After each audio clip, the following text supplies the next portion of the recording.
Hello, America. This is Keith, your friendly neighborhood technician, coming back at you with some more good information. So, you've got a GE dryer, washer dryer, either way, that you've had for several years.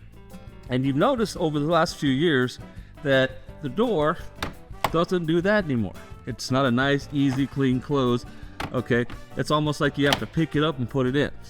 There's a reason for that. Okay, is it fixable? Yes, we'll get into that in a minute.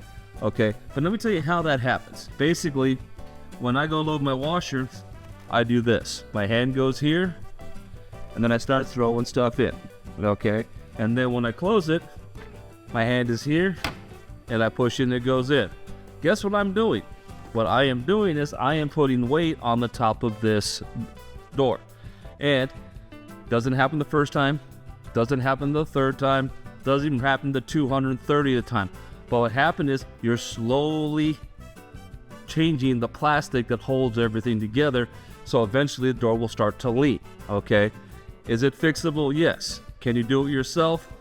That's for you to figure out, not me. You see, I've got metal here, and then I have plastic here. It's way in there, that little plastic bar right there. That is what's going to bend. There's one there, and there's one on this side. And every time you bend it, it flexes, and it will bend the plastic. So what happens is now, instead of being straight up and down, my door slightly leans. Okay, that's, like I said, because when I open it, like I said, I am putting weight. Okay, you see that flex? Not a lot now, but I guarantee you, after 2, 3, 4, 5, 6 years, depends on how much you actually use your washer, you're going to bend that. The plastic is going to bend, and what happens is you start getting this.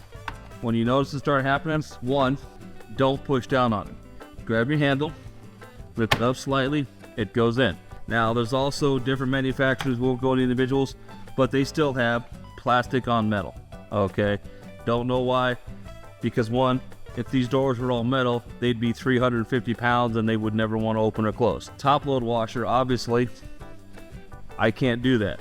Okay, this, you're not putting any weight on it, it's just basically a hinge.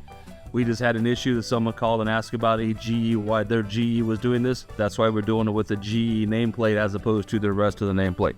But it's any front load washer.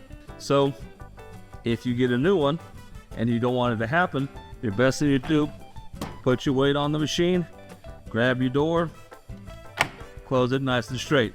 Like I said, this is going to be a 3, 4, 5, 6-year-old machine. If it's happening right away, the first year you got it, you're going to want to call up to get warranty, because then they do have an issue. But usually this is down the road. Like I said, you can fix it. I'm not going to give you the part number. I'm not going to give the prices, because all companies are different. They charge a little different. They all have their own house rules and things like that. I'm not going to hamstring anybody. But it is fixable. Would I fix it? No. What I'm going to do is basically grab my door, lift it up a little bit, and I'm going to close it. That's what I'm going to do. So there's a bunch of YouTube videos on how to do this. If you think you want to fix it, look up a YouTube video. Okay, it's not easy. Is it rocket science? No, you're not putting a man on the moon. It can be done, but it is kind of pricey. So think about it, and just be paying more attention when you grab your washer door, so it doesn't actually, so you're not actually putting it, you're not actually bent it. Thank you for reviewing this YouTube. Come back next week for some more wonderful information, and don't forget to subscribe to this YouTube channel. Have a good day.